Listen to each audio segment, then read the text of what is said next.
महाराष्ट्रामध्ये निवडणुकीचे वारे वाहू लागले। प्रचाराची रणधुमाळी अत्यंत जोरात सुरू आहे। सगळीकडे प्रचार चालू आहे आणि त्याबरोबर नेत्यांची एकमेकांना उत्तरं प्रत्युत्तरं हे सर्व काही सुरू झाले। काही दिवसांपूर्वीच आपले अभिव्यक्ती चॅनल चालवणारे रवींद्र पोखरकर सर यांनी एक व्हिडिओ केला होता की देवेंद्र फडणवीस यांचं डोकं फिरले। लिटरली त्याच अर्थाचा तो व्हिडिओ होता आणि त्यात चुकीचं असं काही नव्हतं। देवेंद्र फडणवीस हे खरंच बिथरल्यासारखे वागतात। 2-3 दिवसापूर्वी इलेक्शन कमिशन ऑफ इंडियाच्या रेकमेंडेशनमुळे त्यांची जी आवडती प्रशासकीय अधिकारी होत्या, ज्या पोलीस महासंचालिका होत्या महाराष्ट्राच्या, रश्मी शुक्ला यांची बदली करण्यात आली आणि अशा मर्जीतल्या अधिकाऱ्याची बदली केल्यानंतर देवेंद्र फडणवीस यांना जणू काही त्यांच्या पराभवानेच ग्रासले। त्यांच्या म्हणजेच महायुतीच्या पराभवाने घासले आणि त्यातच काल परवा झाली उद्धव ठाकरे यांची सभा आणि आज झाली राहुल गांधी यांची सभा।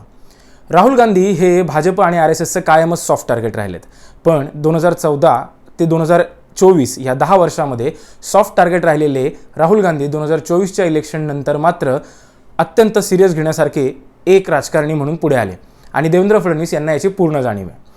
राहुल गांधी यांनी जेव्हा त्यांच्या प्रचाराचा सुरुवात केला त्यावेळेस त्यांनी संविधान दाखवलं, त्यांनी अत्यंत महत्त्वाच्या गोष्टींना टच केलं, पण देवेंद्र फडणवीस यांनी त्यांच्या कुवतीप्रमाणेच इथे त्यांना काय दिसलं तर म्हणे संविधान हे लाल रंगाचंच का दाखवलं। ह्याच काही गोष्टींवर आपण चर्चा करणार आहोत। बऱ्याच दिवसाने ह्या व्हिडिओमध्ये स्वागत आहे तुमचं। नमस्कार, मी साईराज पवार। कसं आहे, असं म्हणतात की जेव्हा माणसाला कावीळ होते तेव्हा त्याला सगळं जग पिवळं दिसतं। तसं होतंय की नाही मला कावीळ झाली नाही, पण देवेंद्र फडणवीस यांना मात्र काहीतरी झाले, कारण त्यांना सगळेच अर्बन नक्षलवाद, देशद्रोही अजून काही ते काही असे दिसायला लागलेत आणि 2024च्या लोकसभा इलेक्शननंतर मात्र ते तर अजूनच जोरात दिसायला लागलेत।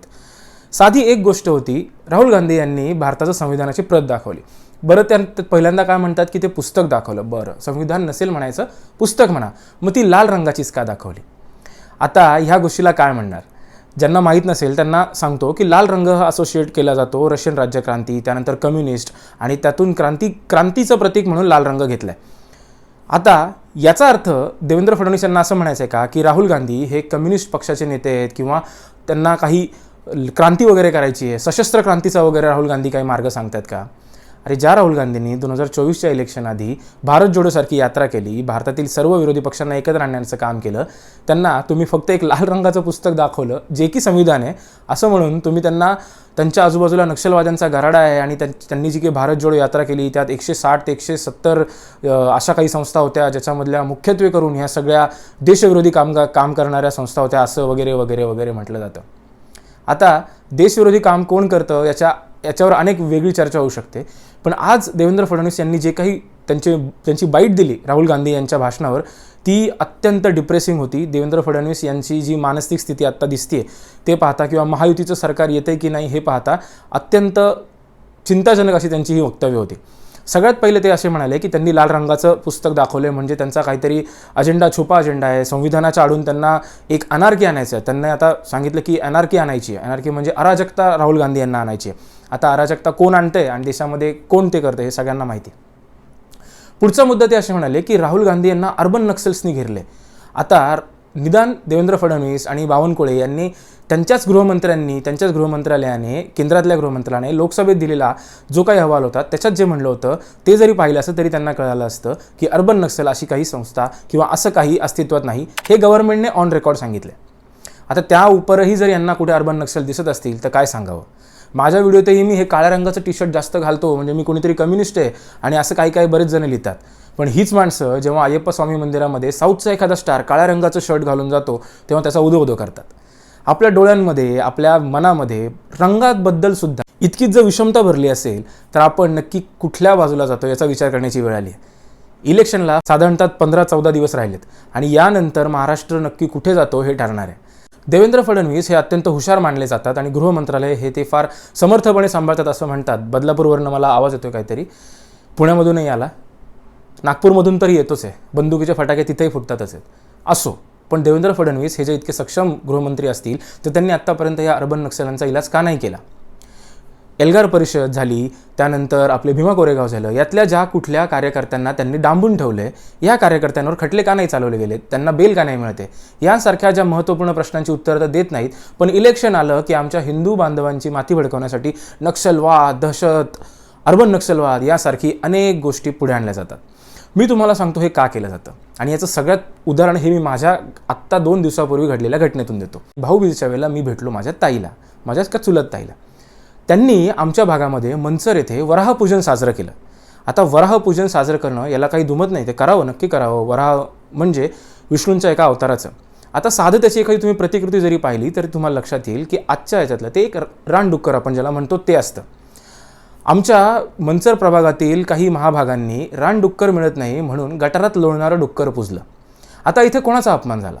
हा त्या वराहाचा अपमान झाला, विष्णूच्या अवताराचा अपमान झाला, की कोणाचा अपमान झाला?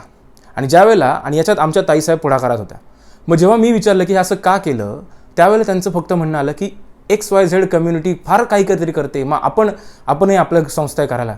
तिचा माझा सोपा प्रश्न होता, हेच करायचं आहे म्हणून डुकरं पुजाल?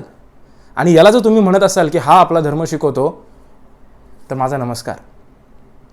या पातळीपर्यंत ही माणसं आता जायला लागली आहेत.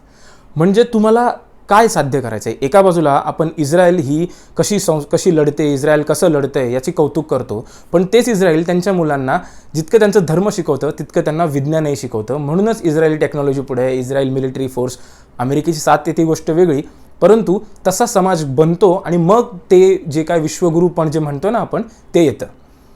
वराहपूजनासाठी फक्त एखाद्या समुदायाला दाखवण्यासाठी गटारात लोळणारं डुक्कर जर आपण हिंदू धर्मातली देवता म्हणून पूजणार असू, तर हे कुठं चाललं याचा विचार नक्की करायला पाहिजे.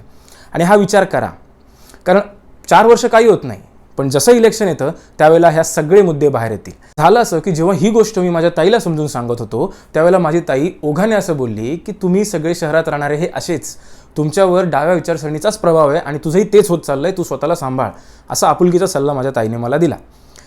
हे तुम्ही लक्षात घ्या कसं होतंय. म्हणजे मी जे म्हणालो की अर्बन नक्सल, त्यानंतर शहरी नक्षलवाद, हे शब्द जाणून बुजून देवेंद्र फडणवीस, चंद्रशेखर बावनकुळे यांच्यासारखे मोठे नेते हे पेरतात.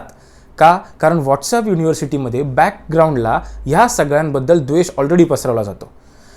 जी लोकं वाचतात, ज्या लोकांना ज्ञान आहे, जे लोक काहीतरी शोधण्याचा प्रयत्न करतात, घडणाऱ्या गोष्टींचं काहीतरी आकलन करतात, त्यानुसार विवेचन करतात, ह्या सगळ्या घटना, ह्या सगळ्या ज्या गोष्टी आहेत, हे जे करतात, ज्या व्यक्ती करतात, म्हणजे ज्यांना आपण समाजामध्ये काहीतरी देणं लागतो असं वाटतं, त्या सगळ्या व्यक्तींना एक नवीन शब्द काढला आहे, हा अर्बन नक्षलवाद. मग तो तुमच्या धर्माविरुद्ध काही बोलला, तुमच्या धर्मातल्या चुकीच्या रूढी परंपरांबद्दल बोलला, देशाबद्दल काही बोलला, की ज्याच्यातून देशाच्या काही पॉलिसींबद्दल बोलला की ज्या चुकीच्या आहेत, तर लगेच त्यांना तिकडे टाकायचं. मग सामान्य माणूस मात्र मोकळा होतो की नाही हा अर्बन नक्षल आहे, याचं काही ऐकायचं नसतं, भले त्याने तुमच्यासमोर कितीही डोकं आपटू दे. मग यातूनच होतो की मग कलबुर्गी असतील, गौरी लंकेश असतील, अशा अनेक, त्यानंतर दाभोळकर असतील, अशा अनेक सुधारणावादी, विचारवादी, विवेकवादी लोकांच्या हत्या घडण्यात येतात. मग ही सामान्य माणसं ज्यांना त्याचं काही सोयरसूतक नसतं, त्यांना माहीत नसतं की नक्की या लोकांनी काय कार्य केले, कशासाठी कार्य केले, त्यांचं समाजात योगदान काय, त्यांना मात्र वाटतं बरं झालं मारले, आमच्या हिंदू धर्माला बोलवते, बरं झालं मारले. थोडंसं विषांत झालं, पण ओघाने मला ते राहवलं नाही म्हणून मी हे सगळं सांगून गेलो. मुद्दा तोच आहे की देवेंद्र फडणवीस यांनी आता ही सुरुवात केली आहे. महायुतीला जर त्यांचा पराभव दिसत असेल तर कदाचित त्यांनी ह्याच दृष्टीने जायचं ठरवलं आहे की पुन्हा एकदा दहशतवाद येणार, नक्षलवाद येणार, त्यानंतर हिंदू धर्म येणार, बटेंगे तो कटेंगे येणार, हेच सगळं येणार. 2.5 वर्षामध्ये तुमच्यासाठी काय केलं आहे हे मात्र येणार नाही आणि तुम्ही ते विसरूही नका. 2.5 वर्षात महाराष्ट्रातले किती उद्योगधंदे बाहेर गेले हे तुम्ही विसरू नका. आणि तुमच्या लक्षात असेल तरी तुमच्यासमोर नवीन पडदे टाकले जातील की तुम्ही त्याबद्दल प्रश्नच विचारले नाही पाहिजेत. योगी आदित्यनाथ येऊन इथं सांगतात बटेंगे तो कटेंगे. अरे वा, देशात हिंदुत्ववादी सरकार, त्यांच्या उत्तर प्रदेशमध्ये हिंदुत्ववादी सरकार, महाराष्ट्रातही हिंदुत्ववादी सरकार, तरीही जर हिंदू खतरे में, मग तर मात्र ही खरी अर्थाने चिंतेची गोष्ट आहे. मग तर आम्ही काँग्रेसच्या काळातच जास्त खुश होतो. त्यामुळे विचार करून तुमचे मतदान करा. देवेंद्र फडणवीस यांना अत्यंत शुभेच्छा. आणि खऱ्या अर्थाने जे काही सर्वे मी पाहिलेत आत्तापर्यंत, महायुती, महाविकास आघाडीच्या एवढी काही मागं नाही आहे. म्हणजे जे काय 5-6% जे दिसत आहेत ते सुद्धा या प्रचाराच्या रणधुमाळीमध्ये चांगले मुद्दे उचलले तर महायुती नक्की कॅच करू शकते. परंतु हे असे स्टेटमेंट जर पाहिले तर त्यानंतर असंच वाटतं की ना देवेंद्र फडणवीस यांना काही खात्री वाटते, ना बावनकुळेंना, ना नरेंद्र मोदींना, ना अमित शहांना. एकनाथ शिंदेंना तर बाजूलाच ठेवूया.